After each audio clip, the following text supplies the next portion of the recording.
বৃষ্টি ঝরাও মনের কোণে, অশান্ত মন শান্ত যদি হয়, প্রভু তোমার ভালোবাসায় পেলে জীবন হবে মধুময়।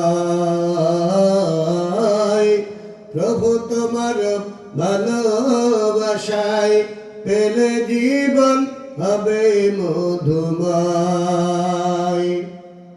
বৃষ্টি ঝরাও মনের কোণে, অশান্ত মন শান্ত যদি হয়, প্রভু তোমার ভালোবাসায় পেলে জীবন হবে মধুময়। প্রভু তোমার ভালোবাসায় পেলে জীবন হবে মধুময়। মাঝে মাঝে ভুলের পথে বাড়াই যখন পাপ, তোমার কাছে ঠাই পেলে মন ভ্রান্ত হব না। মাঝে মাঝে ভুলের পথে বাড়াই যখন পাপ, তোমার কাছে ঠাই পেলে মন ভ্রান্ত হব না। তুমি বিরাগ ভজন হলে, তুমি বিরাগ ভজন হলে সবই হবে লাই। বৃষ্টি ঝরাও মনের কোণে, অশান্ত মন শান্ত যদি হয়, প্রভু তোমার ভালোবাসায় পেলে জীবন হবে মধুময়। প্রভু তোমার ভালোবাসায় পেলে জীবন হবে মধুময়। হতাশ হলে কেউ তো আমায় দেয় না প্রেরণা, মেঘের শীতল ছায়ার মতো দিও করুণা। হতাশ হলে কেউ তো আমায় দেয় না প্রেরণা, মেঘের শীতল ছায়ার মতো দিও করুণা। তুমি যদি দূরে রাখো, তুমি যদি দূরে রাখো, আসবে পরাজয়। বৃষ্টি ঝরাও মনের কোণে, অশান্ত মন শান্ত যদি হয়, প্রভু তোমার ভালোবাসায় পেলে জীবন হবে মধুময়। প্রভু তোমার ভালোবাসায় পেলে জীবন হবে মধুময়। লা ইলাহা, জোরে লা ইলাহা, লা ইলাহা ইল্লাল্লাহ, সুবহানাল্লাহ, আলহামদুলিল্লাহ, লা ইলাহা, লা ইলাহা ইল্লাল্লাহ, মুহাম্মাদুর রাসূলুল্লাহ। সকলে বলি সাল্লাল্লাহু আলাইহি ওয়াসাল্লাম। নাহমাদুহু ওয়া নুসাল্লি আলা রাসূলিল কারীম। আম্মা বাদ। ধর্মচাকি গ্রামবাসী কর্তৃক আয়োজিত গুরুস্থানের উন্নয়ন কল্পের 15তম তাফসীরুল কোরআন মাহফিলের আজকে সভাপতির আসনে বসে মঞ্চ অলঙ্কৃত করলেন আমার শ্রদ্ধাভাজন বড় ভাই, এলাকার সর্বজন বিদিত মান্যবর ব্যক্তি জনাব আলিমউদ্দিন সাহেব। আল্লাহ তাআলা আমার ভাইজানকে কোরআনের জন্য, দ্বীনের খিদমতের জন্য কবুল করুন। সকলে বলেন আল্লাহুম্মা আমিন।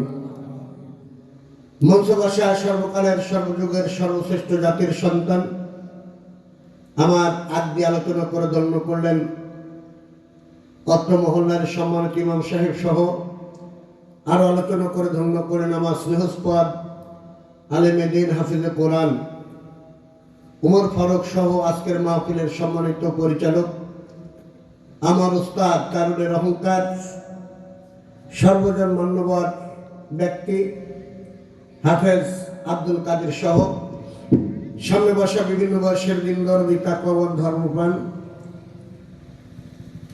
আল কোরআনের তাওহীদি জনতার একাংশ পর্দার অন্তর অবস্থানরত তবলা সারারা শিক্ষিকা সর্বগুণে গণান্বিত মা এবং বোনেরা সকলকে জানাই আমার অন্তরস্থল থেকে সালাম মুবারকবাদ। সকলকে জানাচ্ছি আসসালামু আলাইকুম ওয়া রাহমাতুল্লাহ।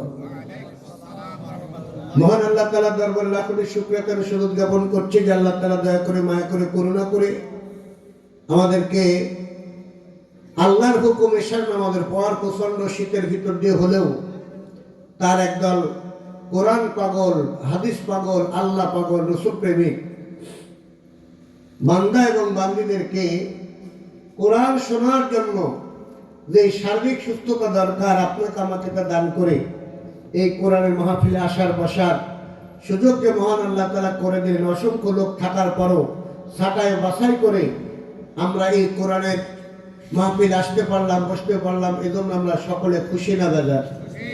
একটু জবান খুলে বলেন খুশি না বাজার? যদি খুশি থাকি তাহলে সকলেই মনের সমস্ত আবেগ অনুভূতি উজাড় করে দিয়ে কুটিলতা, জটিলতা, ব্যতিলতা পেছনে ফেলে দিয়ে একমাত্র শুধুমাত্র কেবলমাত্র সেই মহান সত্তার দরবারে আকাশ বাতাস মুখরিত করে মনের আবেগ অনুভূতি উজাড় করে দিয়ে সকলের সমস্যারে জবান খুলে সকলে বলে আলহামদুলিল্লাহ। আরেকটু জোরে বলেন আলহামদুলিল্লাহ। লক্ষ্য করে দরুদ ও সালাম বিশ্বজানের শ্রেষ্ঠ পয়গম্বর, বিশ্ব মানবতার মুক্তির দিশারি, বিশ্ব মানবতার মহান শিক্ষক, বিশ্ব মানবতার মহান বন্ধু, বিশ্ববরণ ডাক্তার, বিশ্ববরণ বিজ্ঞান, শাফায়াতের কান্ডারি, রহমতের ভান্ডারি, বিশ্ব নেতা জনাবে মুহাম্মদ রাসূলুল্লাহ। সকলে বলে সাল্লাল্লাহু আলাইহি ওয়াসাল্লাম। সম্মানিত ভাইরা আমার, আজকে আমরা প্রচন্ড ঠান্ডাকে উপেক্ষা করে এখানে না আসলেও না এসে আমরা অনেকে বাড়িতে লেপের গরমের ভিতরে শুয়ে থাকতে পারতাম, কথা বলেন ঠিক কিনা? কিন্তু আমরা লেপের ভিতরে শুয়ে থাকতে পারি না। এই জন্য কারণ এটা হলো কোরআনের মাহফিল। এটা কিসের মাহফিল? কোরআনের মাহফিল। এই কোরআনের মাহফিলে আমরা যারা এসেছি নিঃসন্দেহে নির্দ্বিধায় বলতে পারি আমরা কোরআনকে সকলে ভালোবাসি, কথা বলেন ঠিক না বেঠিক? এই কোরআন এমন এক কোরআন যেই কোরআনটা পৃথিবীর সর্বশ্রেষ্ঠ গ্রন্থ, মহাবিশ্বের মহাবিশ্বয় আল কোরআনুল কারীম। যেই কোরআনুল কারীম এর এমন গুণ, এমন সম্মান, এমন মর্যাদা আল্লাহ তাআলা দিলেন যে এই কোরআন এমন একটা সংবিধান, যেই সংবিধান পৃথিবীর যত অন্যায়, অবিচার, খুন, রাহাজানি, হত্যা, ধর্ষণ, লুণ্ঠন সব কিছু পৃথিবীর অন্যায় নামক যত অন্ধকার আছে সমস্ত অন্ধকার দূর করার মোক্ষম একটা অস্ত্র, যেটা সেই অস্ত্রের নাম হলো কোরআনুল কারীম। ধরে বলার নাম কি? কোরআনুল কারীম। আচ্ছা, এই যে কোরআনুল কারীম যে পৃথিবীর সমস্ত অন্ধকার দূর করে দিতে পারে, বলেন তো পৃথিবীর মানুষকে অশান্তির বেড়াজাল ছিন্ন করে শান্তির আবাস ভূমি গড়ে দিতে পারে, বলেন তো এই ব্যাপারে আমাদের কি কারো সন্দেহ আছে? জোরে বলেন, একটু জোরে বলেন। তাহলে এই কোরআন পৃথিবীর সকল অন্ধকার নামক পাপাচার দূর করে দিয়ে শান্তির আবাস ভূমি গড়ে দিতে পারে, এই ভিতরে আমাদের কোনো সন্দেহ?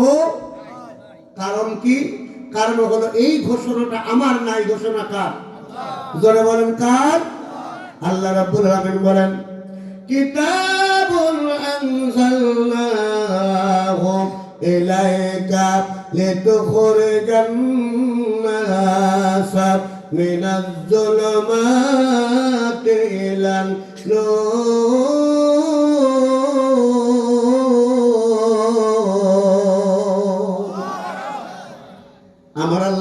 বান্দা কিতাবুন আনজালনাহু ইলাইকা লিতুখরিজান নাসা, ও বান্দারে যে কিতাব আমি নাযিল করেছি, যে কিতাবের নাম হলো কোরআনুল কারীম। নাম কি? কোরআনুল কারীম।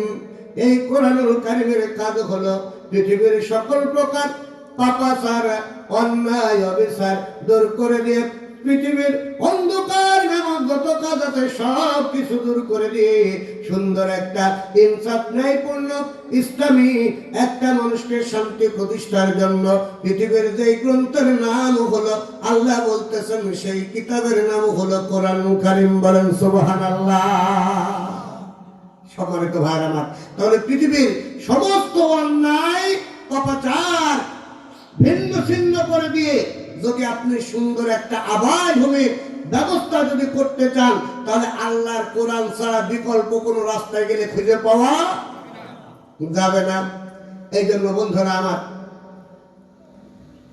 একজন হিন্দু যিনি তার হিন্দু ধর্মের একজন পারদর্শী, তিনি তার হিন্দু ধর্ম গবেষণা করতেন, যে লোকের নাম হলো গুরু নানক। নাম কি? গুরু নানক। এই গুরু নানক তিনি বলতেছেন, কত সুন্দর করে কোরআনের পক্ষে কথা বলছেন। দেখেন, এই পৃথিবীর বুকে বর্তমানে বেদ ও পুরাণের যুগ চলে গেছে। অশান্ত পৃথিবীতে যদি শান্তির আবাদ ভূমি করতে হয়, তাহলে আল্লাহর কোরআন ছাড়া বিকল্প কোনো রাস্তা। এই জন্য এই পৃথিবীর বুকে যত কিতাব আছে, নিউ টেস্টামেন্ট বলেন, ওল্ড টেস্টামেন্ট বলেন, বেদ বলেন, বেদান্ত বলেন, ভারত মহাসাগর, ভারত মহাভারত বলেন, পৃথিবীর বুকে ত্রিপিটক বলেন, যাই বলেন না কেন, একমাত্র মানুষের পরিপূর্ণ চাহিদা পূরণ করতে পেরেছে একটা কিতাব খুঁজে পাওয়া যাবে না। কিন্তু আল্লাহ তাআলা আপনার আমার জন্য যে কোরআনটা দিলেন, আল্লাহ রাব্বুল আলামিন বলতেছে মানুষের জন্য যা যা দরকার সব কিছু আমি আল্লাহ তাআলা আমার কোরআনের ভিতরে দিয়ে দিয়েছি। বন্ধুরা আমার, আল্লাহ রাব্বুল আলামিন বলেন, ওয়ানাজ্জালনা আলাইকাল কিতাবা কিতাবা তিবআনান লিকুল্লি শাইইন। আল্লাহ তাআলা বলতেছেন, বান্দারে তোমাদের জন্য যা যা দরকার, সমাজনীতি, রাষ্ট্রনীতি, পররাষ্ট্রনীতি, রাজনীতি, শ্রমনীতি, দুর্নীতি, যা যা দরকার সব নীতি আমি আল্লাহ আমার কোরআনের ভিতরে ঢুকাই দিয়েছে। ওয়ালাকাদ যারাবানা লিন-নাসি ফি হাযাল কুরআন মিন কুল্লি মাসালিন লাআল্লাহুম ইয়াতাযাক্কারুন। জবান খুলে বলা যাবে আল্লাহু আকবার।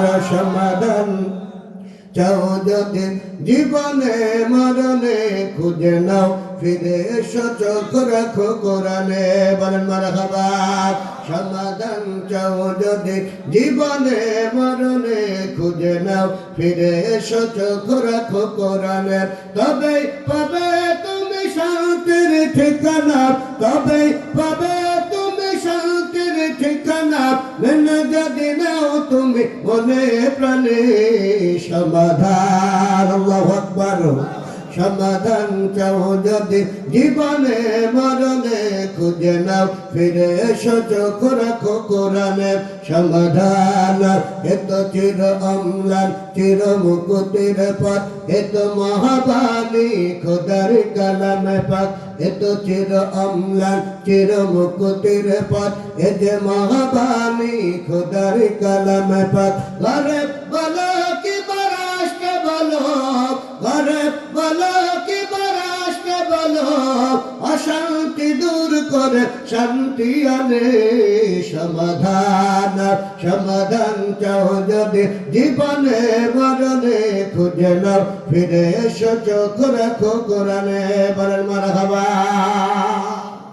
সম্মানিত ভাইরা আমার, তাহলে আল্লাহ তাআলা বলতেছেন যা যা মানুষের জন্য দরকার সব কিছু আমি আল্লাহ তাআলা আমার কোরআনের ভিতরে দিয়ে দিয়েছি। তাহলে কোরআনের ভিতরে সব দিলেন, তাহলে ভালো মানুষ তৈরি করার হাতের মনে কোরআনের ভিতরে নাই। কি কথা বলেন? তাহলে সমাজ ভালো করার জন্য কোরআন মনে হয় জ্ঞান দিতে পারে না, পারে কি পারে না? তাহলে অশান্ত বাংলাদেশকে শান্তির আবাসভূমি করার জন্য যেই প্রক্রিয়া দরকার সেই প্রক্রিয়া মনে আল্লাহর কোরআনের ভিতরে নাই। এখন কিছু মানুষ রাগ করে মুখ কালো হয়ে যাবে, বলবো হুজুর সবই তো ঠিক ছিল, বাংলাদেশের গড়ার জন্য আবার কোরআনের কি দরকার? আমরা তো আমাদের দেশ চালাই, কি কথা বলেন? চালাই কি চালাই না? আমরা তো দেশ চালাই, বহাল কবে হুজুর আছি, তো রাষ্ট্র চালানোর জন্য আবার কোরআনের কি দরকার? সম্মানিত ভাইয়ের আমার, দেখেন এই পৃথিবীর বুকে, আমার সারা পৃথিবীর কথা বলবো না, আমি আমার বাংলাদেশের কথা বলি। এই কোরআন মানুষকে সোনার মানুষে পরিণত করতে পারে। সমাজে যেখানে অন্যায় অবিচার জুলুম একেবারে সয়লাভ হয়ে গেছে, সমস্ত কিছু দূর করে দিয়ে ইনসাফ এবং ন্যায়ের সমাজ প্রতিষ্ঠা যে কোরআন করে দিতে পারে। শুধু তাই না, এই কোরআনের কাছে আসলে একজন অপরাধী, সে যত খারাপ হোক না কেন, সে যদি চোর হয়, আল্লাহর কসম কোরআনের কাছে আসলে ওই মানুষটাকে কোরআন তাকে সম্পদের আমানতদার বাড়ায় দেবে। কি কথা বলে বোঝাতে পারছি না? তাহলে কোরআনের কাছে যদি কোনো চোর আসে, কোরআন যদি মেনে নেয়, তাহলে ওই চোরগিরি ছেড়ে দিয়ে ওই মানুষটা সম্পদের পাহারাদার হতে পারে। কোন অসৎ চরিত্রের মানুষ যদি আপনার কোরআনের কাছে সহচর্য আসে, তাহলে কোরআন তাকে উত্তম মানুষ বানায় দিতে পারে। এক কথায় কোরআন এমন এক পরশপাথরের সহচর্যে গেলে যেমন সোনা বানানো সম্ভব, ঠিক কোরআনের কাছে আসলে কোরআনের বিধানগুলা মেনে নিলে ওই সমাজের ভিতরে ওই মানুষটা সোনার মানুষে পরিণত হয়ে যায়। বন্ধুরা আমার খেয়াল করেন, এই কোরআন যে সমাজের ভিতরে আসলো, যে সমাজের মানুষগুলো মুসলমান না খ্রিস্টানরা বলেছে মুহাম্মদ সাল্লাল্লাহু আলাইহি সাল্লামের আবির্ভাবের আগে, যে সমাজের মানুষগুলো, রাষ্ট্র মানুষগুলো, যে জনপদের মানুষগুলো, যাদের চরিত্র ছিল পশুর থেকে খারাপ, আল্লাহু আকবার। বন্ধুরা আমার, ওই মানুষগুলোর ভিতরে আল্লাহ নবী যখন ঘোষণা করলেন, ইয়া আইয়ুহান নাস কুলু লা ইলাহা তুফলিহুন। আমার রব্বুল আলামিন তার পক্ষ থেকে আল্লাহর নবী যখন ঘোষণা করলেন, ইয়া আইয়ুহান নাস, হে মানব মণ্ডলী, মানব সমাজগুলা, তোমরা পড়ে নাও এবং আমল করো লা ইলাহা ইল্লাল্লাহ, আল্লাহ ছাড়া কোনো আইনদাতা নাই, আল্লাহ ছাড়া বিধানদাতা নাই। এই আদর্শের ভিতরে যদি তোমরা আসতে পারো, তাহলে তোমরা সফল কাম পেয়ে যাবা। ওই সমাজের ভিতরে বিশ্ব নবী সাল্লাল্লাহু আলাইহি সাল্লাম যখন কালেমার দাওয়াত দিলেন, যারা কালেমার কাছে আসলো, যারা চোর ছিল, এই চোরগুলা সম্পদের পাহাড়দার হয়ে গেল। যে মানুষগুলো ছিল অসৎ চরিত্রের, তারা শ্রেষ্ঠ চরিত্র পেয়ে গেল। ও বন্ধুরা আমার, যাদের অন্যায়ের সম্পদ খায়ে যাদের অভ্যাস ছিল, ওই মানুষগুলো তারা হয়ে গেল একে অপরের সম্পদের পাহারাদার। যাদের রক্ত ছিল, রক্ত নিয়ে বলি খেলার অভ্যাস যাদের ছিল, ওই সমাজের মানুষগুলো কোরআনের কাছে আসার কারণে, নবীর কাছে আসার কারণে তারা সোনার মানুষ আমার আল্লাহ বানায় দিলেন। জবান খুলে বলা যাবে কি সুবহানাল্লাহ। বন্ধুরা আমার খেয়াল করেন, আল্লাহ নবী সাল্লাল্লাহু আলাইহি সাল্লাম সাহাবীদের নিয়ে যখন বসে আছেন, এমন সময় জিবরিল আমিন আসলেন। আসার পর আল্লাহ নবীর কানে কানে বলে, নবী গো, আপনি শুনে নেন, এই কথাটা আপনার সাহাবীদেরকে জানাই দেন।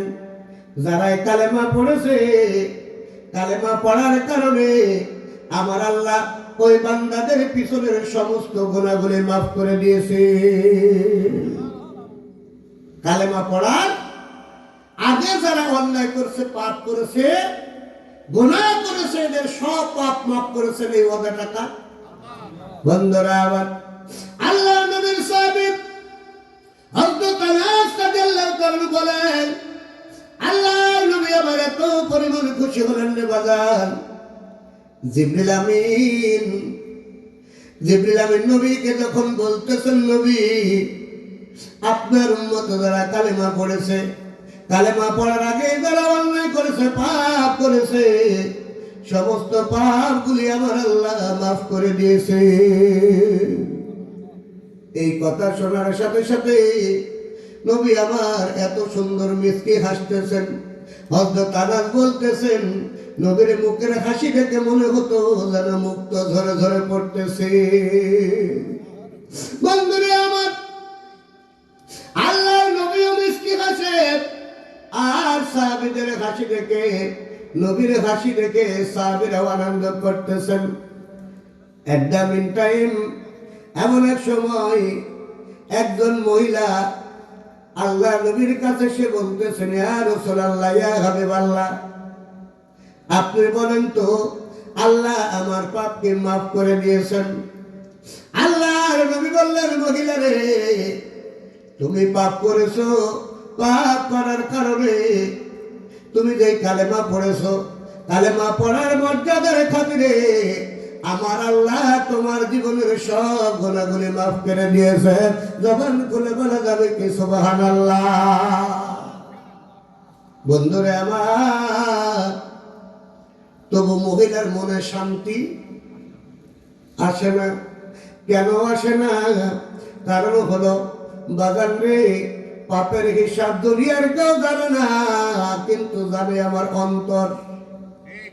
কে জানে? আর অন্তরে যদি আল্লাহর ভয় কারোর থাকে, ও বাজান, আল্লাহর ভয় যাদের অন্তরে থাকে, এই অন্তর কখনো গোমরাহ পথে যেতে পারে না। যাদের হৃদয়ে আছে আল্লাহর ভয়, তারা কভু পথ ভুলে যায় না। আল্লাহর প্রেম ছাড়া এই দুনিয়ায় কারো কাছে কোনো কিছু চাই না। রাতের আধারে যারা সেজদাতে রাত, দু চোখের আশ্রুতে নদী জানাবাই, বল আল্লাহু আকবার। রাতের আধারে যারা সেজদাতে রাত, দু চোখের আশ্রুতে নদী জানাবাই, চলনার গাছানে যতই আসুক পিছনে ফিরে তাকাই না। যাদের হৃদয়ে আছে আল্লাহর ভয়, তারা কভু পথ ভুলে যায় না। বলেন মারহাবা। বন্ধুরা আমার, তারপর ওই মহিলার মনে শান্তি আছে না। আবার নবীকে বলতেছেন, ইয়া রাসূলুল্লাহ, ইয়া হাবিবাল্লাহ, বলেন তো আমার জীবনের গুনাহকে আল্লাহ মাফ করবেন কিনা জানতে চাই। নবী আমার বলে, আল্লাহ হয়তো তোমার গুনাহ মাফ করে দিয়েছে। একবার গেল, দুইবার গেল, তিনবার যখন এমন কথা বারবার বলতেছে, আমার নবী, তখন আমার নবী কোরআনের আয়াত পাঠ করে বললেন, কুল ইয়া ইবাদিয়াল্লাযীনা আসরাফু আলা আনফুসিহিম লা তাকনাতু মির রাহমাতিল্লাহ।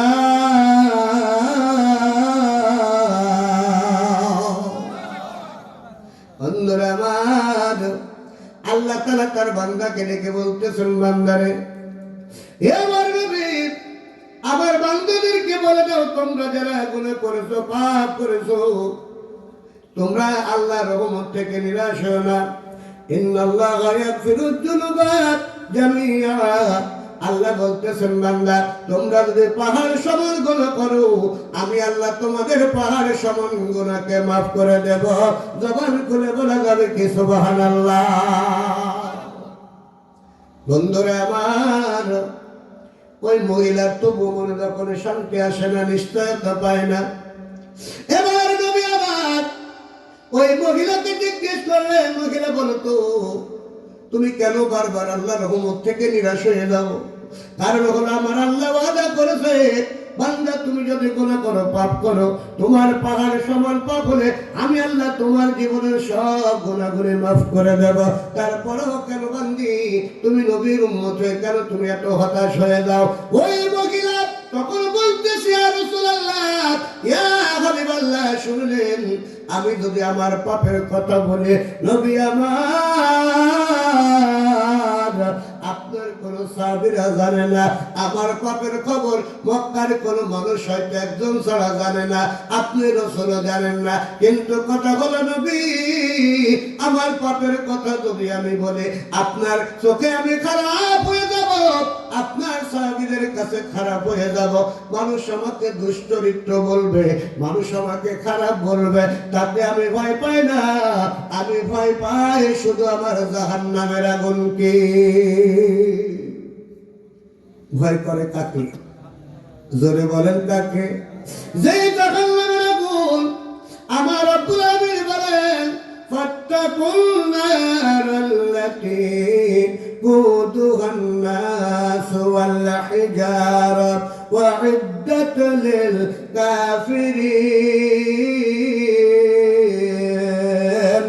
জবান খুলে বলা যাবে আল্লাহু আকবার।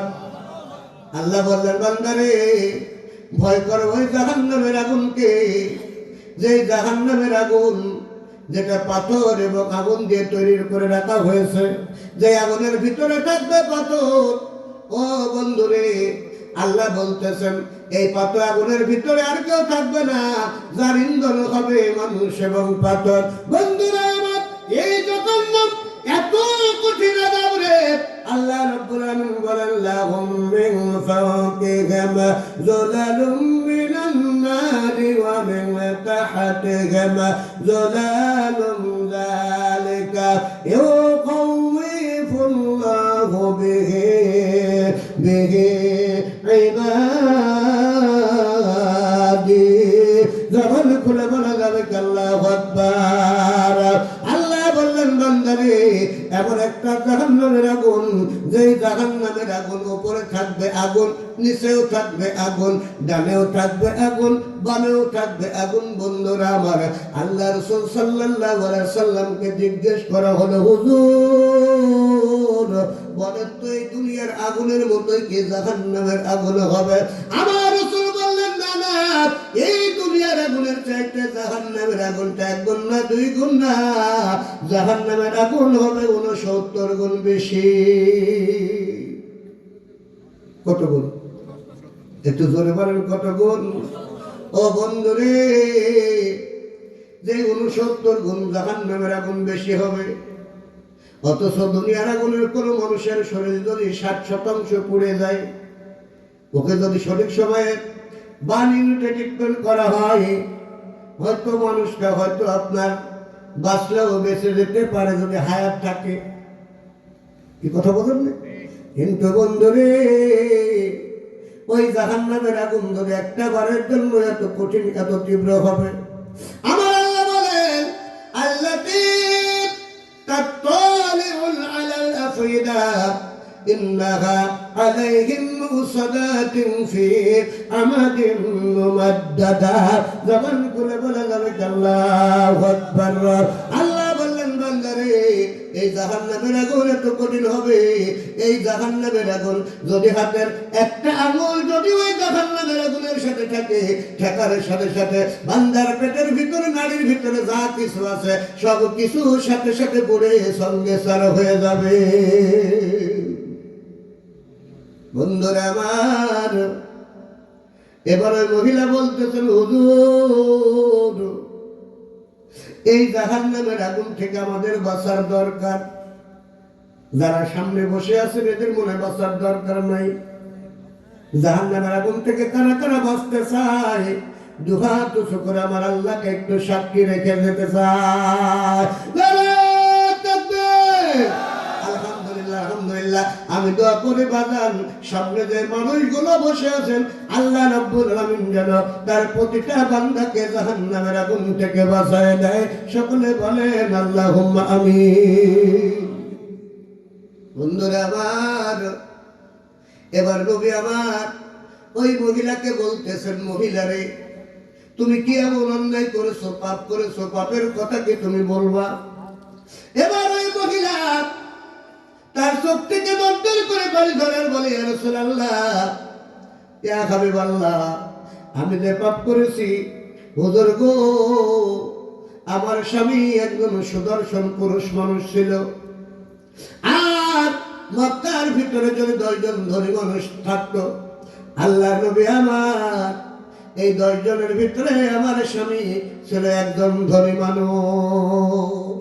চিন্তা করেছেন 10 জনের ভিতরে যদি 10 জনের মক্কার ভিতরে 10 জন যদি ধনী মানুষ থাকতো, তাহলে এই 10 জনের ভিতরে আমার স্বামীও ছিল একজন 10 জনের ভিতরে। তাহলে বলেন তো ওই লোকের টাকা পয়সা কম ছিল না বেশি ছিল? বন্ধুরা আমার, এবার নবী আমার জিজ্ঞেস করে তারপরে কি মনে করো কেন কেমন হলো?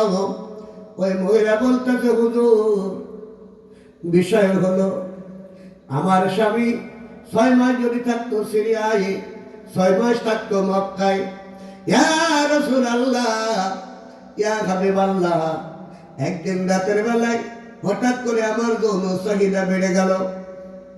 এই শয়তানের ওসওয়াসায় পড়ে ইসলাম কবুল করার আগে আমার স্বামীর কাজটা একজন কিরদারকে পরিপূর্ণ করার জন্য, আমার যৌন ক্ষুধা নিবারণ করার জন্য নবী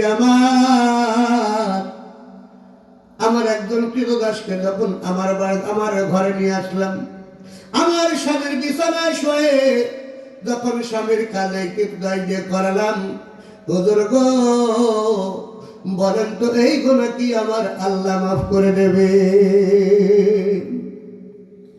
নবী আমার কোনো কথা বলে না। নবী ওই মহিলার দিক থেকে মুখটা সরিয়ে নিলেন। ওই মহিলার দিক থেকে মুখ সরিয়ে দিলেন নবী। তার মুখ সরানো দেখে এই মহিলাটা পাগলের মতো হয়ে গেছে আর বলতে নবী বলেন না আমার গুনাহটা আল্লাহকে মাফ করবেন। এবার নবী আর কোনো কথা বলে না। তখন ওই মহিলার কথা শুনে নবী ডান দিকে মুখটা ঘুরিয়ে নেয়। আবার মহিলা ডান দিকে যখন যায় নবী আবার বাম দিকে ঘুরিয়ে নেয়। অথচ কিছুক্ষণ আগে নবী আবার হাসতেছিলেন আর মহিলার ব্যাপারে বললেন তোমার গুনাহ আল্লাহ মাফ করে দিয়েছেন। ও বন্ধুরে, এবার কার নবী তার গুনার ব্যাপারে সিদ্ধান্ত দিতে পারে না। গুনাহ মাফ করার মালিক কে? জোরে বলেন কে? গুনাহ মাফ করার মালিক আমার আল্লাহ। আচ্ছা বলেন তো পৃথিবীর কোন মানুষের কি ক্ষমতা আছে কেউ গুনাহ মাফ করার? কোন পীর বাপের ক্ষমতা আছে? কোন পীর বাপেরও ক্ষমতা নাই। কিন্তু আমরা মনে করি বাবা এমন পীরের মুরিদ হয়েছি, পীর তো মাশাআল্লাহ গোপ দাড়ি তো আল্লাহ রহমতে কিছু নাই, আবার গোপ এমন বড় রাখছে, ওর গোপ যদি এত পরিমাণ বড় আর এত পরিমাণ ঘন, ও যদি দই খেতে চায় হাতে কান দাঁড়িয়ে আগে গোপ সরাতে হবে। এরকম ভণ্ড বাংলাদেশ আছে না নাই? জনগণ আছে না নাই? ওরে বাবা এমন পীরের মুরিদ হয়ে আবার বাহানা কত, নামাজ পড়ে একক তো গেঁজা খাই 3 অক্ট। এরকম ভণ্ড মনে বাংলাদেশে নাই। আমি কি কথা ভুল বললাম? বন্ধুরা আমার, ঠাকুর এক মাহফিলে যাওয়ার সময়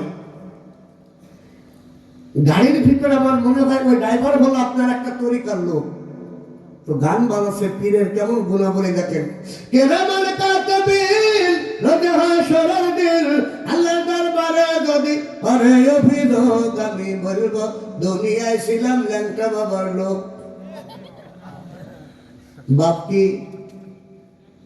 কি ল্যাংটা বাপের পরনে কোনো লুঙ্গি নাই। ও বন্ধুরা আমার, যেই বাপের পরনে পোশাক নাই ওই বাপের মুরিদ হইছ আবার বুক ফুলায় কও বাপের মুরিদ নামাজ রোজা লাগে না, আমি ল্যাংটা বাবার মুরিদ। আল্লাহ বলতেছে খবিশে মুরিদা তোর জন্য আমার ফেরেশতারা ওই কবরের ভিতরে খাপাসি নিয়ে দাঁড়ায় রয়েছে। বলেন ঠিক কিনা? বন্ধুরা আমার, ওই মহিলার ব্যাপারে নবী কোনো কথা বলে না। কেন বলে না? আসলে নবীর ওই মহিলার কি এমন পাপ করেছে শুনে নেন। সুন্দরে আমার আপন জনের আমার হক হলো 3 প্রকার। হক কয় প্রকার?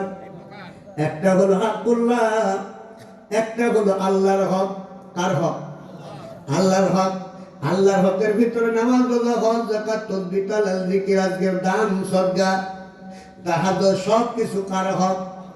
আপনি নামাজ পড়েন নাই, আপনার সামর্থ্য ছিল হজ করেন নাই, সম্পদ ছিল যাকাত দেন নাই, ও বন্ধুরা আমার, শরীরের সামর্থ্য ছিল, রোজা পালন করেন নাই, কিন্তু বন্ধুরা আমার, আপনাকে আপনার মতো গুনাহগার, আমার মতো গুনাহগারের জীবনে কোনো পুণ্য নাই, কোনো পাপ ছাড়া কিছুই নাই, কিন্তু সেই পাপগুলি হক নষ্ট করেছে আল্লাহ। এমন আল্লাহ যদি ইচ্ছা করে জিল্লুর রহমানের জীবনের সব গুনাহগুলি মাফ করে দিয়ে আমি আল্লাহ আমার বান্দাকে জান্নাতে দান করে দেব।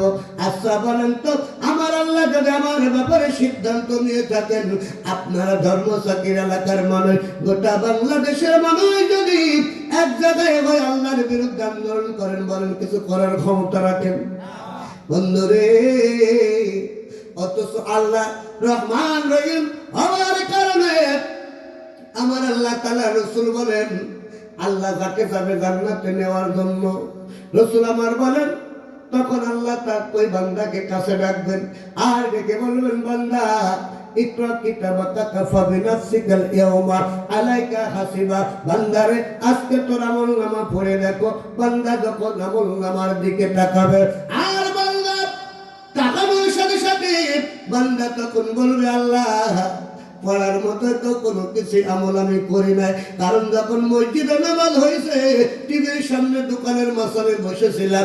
আবার রমজানের সময় যখন মানুষ ইফতারি, সারাদিন রোজা করে ইফতারি করেছে, ও আল্লাহ ইফতারি তো করি নাই, কারণ সারাদিনটা রোজা করি নাই। সারাদিন রোজায় না থাকার কারণে ও আল্লাহ আমি তোমার হুকুম পালন করি নাই, কোনো ভালো কাজ তো আমি করি নাই। আল্লাহ বলবেন, বান্দারে এবার আমি তোকে কি করব, তুই কি ব্যবহার আশা করে? এবার বান্দা মাথাটা নিচু করে বলবে, আল্লাহ আজকে তুমি মালিক ইয়াউমিদ্দিন হওয়ার কারণে, এই বিচার দিনের মালিক হওয়ার কারণে ও আল্লাহ তুমি আমার জীবনের গুনাহগুলি মাফ করলেও করে দিতে পারো। রব্বুল আলামিন আমার গুনাহগুলি যদি মাফ করে দাও, ও আল্লাহ তোমার বিরুদ্ধে কথা কেউ বলতে পারবে না। আল্লাহ তুমি তো গফফার, তুমি তো সাত্তার, তুমি তো রহমান, তুমি তো রহিম। ও আল্লাহ তুমি যদি মাফ করে দাও, ও আল্লাহ তোমার বিরুদ্ধে কথা কেউ বলবে না, সিদ্ধান্তের বাইরে যাওয়ার ক্ষমতা নাই। ও আল্লাহ আমার মতো গুনাহগারের বান্দা, আল্লাহ যদি গুনাহগুলি তুমি মাফ না করে জাহান্নামে দাও, ও আল্লাহ তোমার কোনো লাভ হবে না। আল্লাহ আমি গুনাহগার বলে আমি তোমার বান্দা, আর যেই গুনাহগার এমন বান্দা যার রব হলো মানুষের তওবা কবুলকারী, জবান খুলে বলা যাবে কি সুবহানাল্লাহ। বন্ধুরা আমার, আল্লাহ বলবে, বান্দারে আর সারা জীবন আমার সাথে আমার হক নষ্ট করে দিস রে বান্দা। এবার আমি কথা দিলাম, আজকে এই কঠিন মুহূর্তে বান্দা, যখন তুই আমার রহমত থেকে নিরাশ না হয়ে, যখন তুই আমার রহমতের আশা করেছিল, বান্দা যা যা, আমি আল্লাহ তোর জীবনের সমস্ত গুনাহগুলি মাফ করে দিয়ে আমি আল্লাহ তোকে জান্নাত দান করে দিলাম। যখন খুলে বলা যাবে কি সুবহানাল্লাহ, লা ইলাহা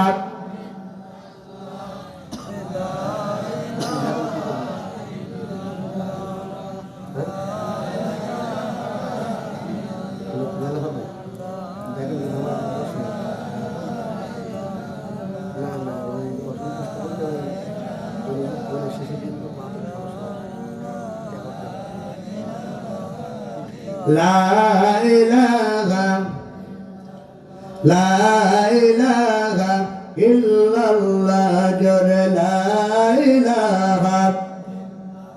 তোমার গহনা দিল ফুক রাইয়া যাবে, গহনা দিল ফুক রাইয়া যাবে, যৌবনে লাগবে ভাটি, ওই যে দেখো ডাকিতেছে তোমার কবরের মাটি। বলেন ঠিক কিনা? ওই যে দেখো ডাকিতেছে তোমার কবরের মাটি। সন্ধ্যার আগে যেদিন ডুবিবে বেলা, এক পলকে ভেঙ্গে যাবে তোমার রঙের দিনহালা। বলেন ঠিক কিনা? সন্ধ্যার আগে যেদিন ডুবিবে বেলা, এক পলকে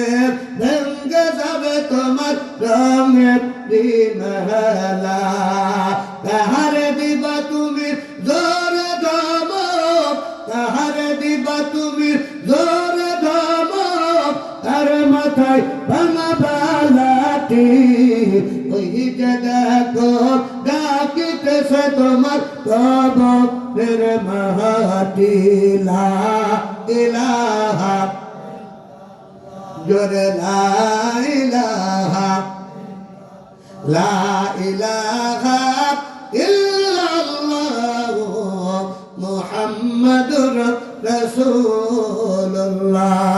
সকলে বলেন সাল্লাল্লাহু আলাইহি সাল্লাম। বন্ধুরে এবার আল্লাহর নবী মহিলার ব্যাপারে কোনো কথা বলে না। কারণ কি? আমি যেটা বলেছি হক হলো তিন প্রকার। একটা হলো কার হক? জোরে বলেন কার হক? একটা হলো আল্লাহর হক। দুই নম্বর হলো হাক্কুল ওয়ালিদাইনি। কার হক? পিতামাতার হক। কার হক? পিতামাতার হক। কোন সন্তান যদি পিতামাতার অবাধ্য হয়, পিতামাতার মনে যদি কষ্ট দেয়, পিতামাতার আঘাত যদি করে, আল্লাহ রাসূল আমার বলেন কুল্লু যুনুবি ইয়াগফিরুল্লাহু তাআলা মিনহা মা শাআ ইল্লা হুকুকাল ওয়ালিদাইনি। আল্লাহ রাসূল বলেন বান্দার সব গুনাহগুলি আমার আল্লাহ মাফ করলে করে দিতে পারে, কিন্তু কোন সন্তান যদি তার মায়ের অবাধ্য হয়, কোন সন্তান যদি তার মায়ের হক নষ্ট করে, তার মায়ের হক নষ্ট করার কারণে, ওই সন্তান অবাধ্য হওয়ার কারণে এর ফল আমার আল্লাহ তাকে দুনিয়ার বুক থেকে না দেখায় আল্লাহ ওই সন্তানের মরণ দেবে না। তার মানে আপনি সন্তান হয়ে মাকে যদি কুত্তার বাচ্চা বলে গালি দেন, আমাদের মেহেরপুর জেলার মানুষ মাকে কুত্তার বাচ্চা বলে, বাপকে কুত্তার বাচ্চা বলে গালি দেয়, আসে না নাই? জোরে বলেন আসে না নাই? কত বকরে হাতে ধরে পায়ে ধরে অনুরোধ করে বলে যায় মাকে গালি দিও না, মাকে গালি দিও না, চোখ দিয়ে পুড়ে যাবে, কপাল ভাগ্য খারাপ হয়ে যাবে। আর মাকে গালির পরিবর্তে মাকে যদি ভালোবাসে, মা এমন বরকতময় জিনিস সন্তানের জন্য আপন জনেরা আমার। রাসূল আমার বলেন চারটা দিকে তাকালে, মায়ের চারটা দিকে তাকালে আল্লাহ তাআলা বান্দার গুনাহগুলি মাফ হতে থাকে।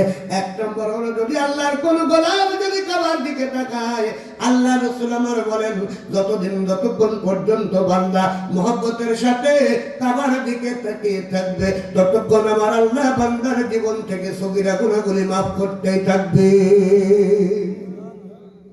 দুই নম্বর হলো কোন সন্তান তার মায়ের দিকে বাপের দিকে যদি ভালোবাসার দৃষ্টি দেয়, সুবহানাল্লাহ, কিসের দৃষ্টি দেয়? ভালোবাসার দৃষ্টি দিয়ে তাকিয়ে থাকে। রাসূল আমার বলেন যতক্ষণ তাকিয়ে থাকবে ততক্ষণ পর্যন্ত আমার আল্লাহ ওই সন্তানের আমল থেকে আল্লাহ তাআলা সগীরা গুনাহগুলি মাফ করে দেয়। আচ্ছা বলেন তো মিয়া ভাই, যে মায়ের দিকে তাকালে যদি গুনাহ মাফ হয়, সেই বাপের দিকে তাকালে যদি গুনাহ মাফ হয়, আচ্ছা বলেন তো আল্লাহর আকাশের নিচে জমিনের উপরে এত বরকতময় জিনিস আর একটা ফেলে পাওয়া যাবে না? কি পাওয়া যাবে নাকি? কত বকরে আপনি যত বড় আলেম হন না কেন, যত বড় হাফেজে কোরআন হন না কেন, যত বড় রাজনৈতিক নেতা হন না কেন, যত বড় আপনি সমাজের একজন গুণবান মানুষ হন না কেন, যত বড় বক্তা হন না কেন, যত বড় মসজিদের ইমাম হন না কেন, মুয়াজ্জিন হন না কেন, যতই মাহফিলের সভাপতি হন না কেন, আপনি সমাজের ভিতরে যতই মতকর হন না কেন, যত ইসলামী আন্দোলনের কর্মী হন না কেন, রে বন্ধুরা আমার, আপনি সন্তান হিসাবে আল্লাহর কাছে সম্মান পাওয়ার যোগ্য হলো পিতামাতা। কি পিতামাতা? এই জন্য রাসূল আমার বলেন হুমা জান্নাতুকা ওয়া নারুকা। রাসূল বলেন পিতামাতা তোমার জন্য হলো জান্নাত, পিতামাতা তোমার জন্য হলো জাহান্নাম। আল্লাহ রাসূলকে জিজ্ঞেস করা হলো হুজুর কেমন করে সম্ভব? রাসূল আমার বলেন ও আমার উম্মতেরা রে, যদি কোন সন্তানের আচরণে পিতামাতা খুশি হয়, ওই খুশি হওয়ার কারণে ওই সন্তানের জান্নাত দেওয়া আল্লাহর জন্য দায়িত্ব হয়ে যায়। আর কোন সন্তান পিতামাতার অবাধ্য হওয়ার কারণে, পিতামাতার সাথে খারাপ আচরণ করার কারণে ওই সন্তান যত বড় আমলদার হোক না কেন, যত বড় ইসলামী আন্দোলনের নেতা হোক না কেন, যত বড় সমাজের প্রতিষ্ঠিত মানুষ হোক না কেন, ওর উপরে পিতামাতা ও খুশি ওর জন্য জাহান্নাম ওয়াজিব। কি কথা বোঝেন?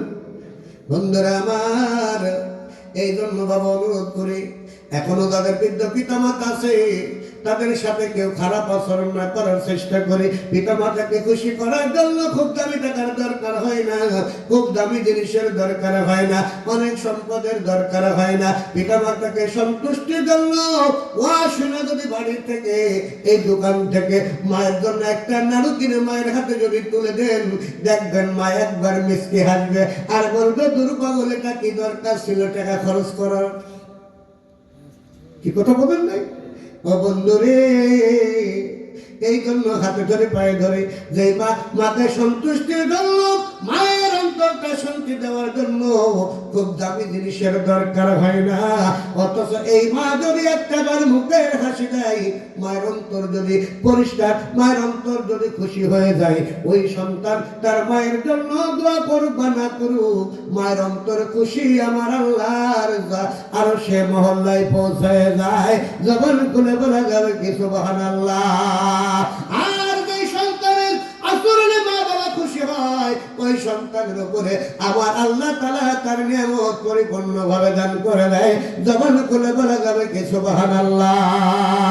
বন্ধুরা আমার, ভালোভাবে খেয়াল করুন, মায়ের অন্তর যদি খুশি হয়, তাহলে ওই মায়ের জন্য, ওই সন্তানের জন্য, সন্তানের আচরণে মা যদি সুখী হয়, অন্তর যদি খুশি হয়ে যায়, সেটা আল্লাহর আরশে মহল্লায় কেমন পৌঁছায় একবারের জন্য লক্ষ্য করুন রে বাজার। আল্লাহ নবী সাল্লাল্লাহু আলাইহি সাল্লাম বলেন, আল্লাহ তাআলার একজন সম্মানিত নবী ছিল, যেই নবীর নাম হলো হযরত মুসা। নাম কি? কি মুসা নবীর নাম শোনেন নাই? বন্ধুরে, এত বড় সম্মানিত একজন নবী ছিলেন, যেই নবী মাঝে মাঝে আমার আল্লাহর সাথে কথা বলতো। সুবহানাল্লাহ। এই নবী আল্লাহকে জিজ্ঞেস করে, আল্লাহ বলো তো আমার জান্নাতের সফরের সঙ্গী কে হবে? আল্লাহ, আমার জান্নাতের সঙ্গে আল্লাহ তুমি কাকে বানাবা? এবার মুসা আলাইহিস সালাম বললেন, মুসা আলাইহিস সালাম বলার পর আমার আল্লাহ বললেন, ও মুসা রে, তুমি শুনে নাও, তোমার সফর সঙ্গে আমি আল্লাহ যাকে বানায় দেব সেটা দামি লোক না, সেটা হলো এই যে জমিনের ভিতরে একজন সামান্য কসাই। কি হবে? কসাই। কসাই চেনেন না? কসাইয়ের কাজ কি গো? গোস্ত জবাই বিক্রি করে, গোস্ত প্রস্তুত করে বিক্রি করে। এবার মুসা আলাইহিস সালাম একটু বড় কুঞ্চিত মনে মনে একটু চিন্তা করলেন, হায় হায়, আমি হলাম আল্লাহর একজন সম্মানিত নবী, অসংখ্য নবী রাসূলের ভিতরে আল্লাহ নবী মুসা আলাইহিস সালাম যেভাবে আল্লাহর সাথে কথা বলতেন, এত সম্মান আল্লাহ তাআলার ইতিপূর্বে কোন নবী রাসূল পান নাই। এবার মুসা আলাইহিস সালাম তখন আল্লাহকে বলেন, আল্লাহ, কোন কারণে আল্লাহ একজন কসাইকে তুমি আমার সফর সঙ্গে বানাবা? এবার আল্লাহ বললেন, মুসা রে, তুমি যাও যাও, এটা যদি দেখতে চাও ওর আমল নামা ওই কারণে আমি আল্লাহ তাআলা একজন নবীর সফর সঙ্গে আল্লাহ আমি আমার বান্দাকে বানায় দিলাম, যদি দেখতে চাও তাহলে যাও যাও, ওই কসাইয়ের আমল করে তুমি তালাশ করে দেখো। বন্ধুরা আমার, এই মুসা আলাইহিস সালাম যখন এই কসাইয়ের কোন আমলের কারণে আল্লাহ তাআলা নবীর সফর সঙ্গে আল্লাহ বানায় দিয়েছেন, এটা তালাশ করার জন্য যখন তিনি গেছেন, যেতে যাইতে যাইতে তখন তিনি দেখতেছেন বিভিন্ন বাজারে বিভিন্ন রকম কসাই তারা ব্যবসা করে, গোস্ত বিক্রি করে, কেউ বা মাপে কম দেয়, কেউ ওজনে কম দেয়। আচ্ছা বলেন, ব্যবসা করার পর আল্লাহ রাসূল সাল্লাল্লাহু আলাইহি সাল্লাম বলেন, 7 সারি মানুষ মরে যাওয়ার পর আল্লাহ তাআলা এদের কবরের হিসাব আল্লাহ তাআলা নেবে না। হাতের হিসাব নেবে না। কয় শ্রেণী? 7 শ্রেণীর। 7 শ্রেণী মানুষ যখন মরে যায়, রাসূল আমার বলেন, এদের কবরের হিসাব আল্লাহ তাআলা নেবে।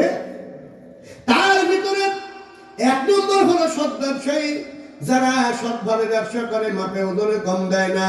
বন্ধুরা আমার, আমার দেশের অনেক ব্যবসায়িক আছে, দেখবেন নেওয়ার সময় এমন নাই, কিন্তু দেওয়ার সময় 101 কেজিতে 100 গ্রাম কম দেয়। আছে না নাই? ও বন্ধুরে, তাহলে যারা মাপে কম দেয়, এই মানুষ, এই ব্যবসায়ী গুলা তারা জান্নাতের ঘ্রাণ পাবে না। বলেন ঠিক কিনা? বন্ধুরা আমার, অথচ মুসা নবী খুঁজতে খুঁজতে যখন ক্লান্ত হয়ে গেছেন, আর ক্লান্ত হয়ে যাওয়ার পর পরিশেষে এক কসাইয়ের সাথে দেখা হলো। আল্লাহ নবী মুসা আলাইহিস সালাম যখন ওই কসাইকে জিজ্ঞেস করে, দূর থেকে তাকে দেখতেছেন মুসা নবী, একজন কসাই তার গরুটা জবাই করার পর ওই গোশত তৈরি করে আর বিক্রি করে গোস্তের ভিতর থেকে সুন্দর সুন্দর টুকরাগুলি আল্লাহর নবী মুসা দেখতেছেন, ওই কসাই তার ব্যাগের ভিতরে ঢোকাচ্ছেন। আবার অন্য কাস্টমার এসে জিজ্ঞেস করে, ও কসাই রে, আজকে তুমি যদি এই ব্যাগের গোস্তগুলি আমাকে দিতে পারো, কথা দিলাম তোমার এই গোস্তের থেকে ওই ব্যাগের গোস্তের গুলির দাম ডবল দিয়ে দেব। এবার কসাই বলে, না না, তুমি যদি তামাম পৃথিবী যদি আমার হাতের মুঠোয় দাও, তার বিনিময়ে ওই ব্যাগের গোস্ত যদি একটা গোস্ত চাও, তাহলে আমি ওই ব্যাগের একটা গোস্ত আমি তোমার কাছে বিক্রি করতে রাজি না।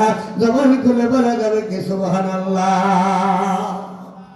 বন্ধুরা আমার, এবার মুসা নবী দূর থেকে দাঁড়িয়ে দেখে, হাই হাই, এটা কেমন করে সম্ভব? ওই কেন গোস্ত বিক্রি করে? নিঃসন্দেহে ভিতরে কিছু মাল আছে। কি ব্যবসায়ের ভিতরে কিছু মাল আছে। এবার গোস্ত যখন বিক্রি সারা হয়ে গেল, এই কসাই যখন বাড়িতে চলে গেল, কসাই বাড়িতে যাওয়ার পর গোস্ত নিজের হাতে রান্না করে ঘরের ভিতরে গেল। আর ঘরের ভিতরে যাওয়ার পর যখন একজন বয়স্ক মহিলাকে যখন তুলে আনা হলো, তার মুখের গোস্তর টুকরাগুলি যখন টুকরো টুকরো করে যখন তুলে দেওয়া হয়, ওই বয়স্ক মহিলাও হাসে আর ওই কসাই হাসে। এবার মুসা নবী তখন ওই যুবককে ডেকে বললেন, যুবক, আচ্ছা বলো তো কোন কারণে তোমার এমন হলো? তোমার ওই বৃদ্ধ মহিলা তোমার কে হয়? এবারে কসাই বলতেছে, আল্লাহর বান্দা শুনে নাও, ওই মহিলাটা অন্য কেউ না, সেটা হলো আমার জনম দক্ষিণী মা। যেই মা আমাকে পেটে করে নিয়ে এত কষ্ট করেছে রে, যেই মা আমার জন্য সুখের জন্য নিজের সব কষ্ট সহ্য করেছে, মায়ের মতো আপন জন আল্লাহর আকাশের নিচে দ্বিতীয়টি খুঁজে পাওয়া যাবে না। একবার ধরে বলেন কথা ঠিক না ঠিক? মায়ের কান্দন যাবত জীবন, দুই সর্বশবনের কান্দন রে, ঘর পরিবারের কান্দন কয়েকদিন পরে থাকে না। দুঃখের দরদি আমার জনম দুঃখী মা, বলেন ঠিক কিনা? ওরে মায়ের কান্দন যাবত জীবন, দুই সর্বশবনের কান্দন রে, ঘর পরিবারের কান্দন কয়েকদিন পরে থাকে না। দুঃখের দরদি আমার জনম দুঃখী মা, গর্ভধারিণী মা, জন্ম দুঃখিনী মা। দুঃখের দরদি আমার জনম দুঃখী মা। 10 মাস 10 দিন মায়ের গর্ভে দিল ঠায়, রক্ত মাংস খায়া মায়ের ভাবে আইলাম ভাই, বলেন ঠিক কিনা? 10 মাস 10 দিন মায়ের গর্ভে দিল ঠায়, রক্ত মাংস খায়া মায়ের ভাবে আইলাম ভাই। ও সে সন্তান প্রসবের কালে বুক ভাসা যায় চোখের জলে রে, তবু সন্তানের লয়া কোলে বলে ভীষণ যন্ত্রণা। দুঃখের দরদি আমার জনম দুঃখী মা, গর্ভধারিণী মা, জন্ম দুঃখিনী মা। দুঃখের দরদি আমার জনম দুঃখী মা। লা ইলাহা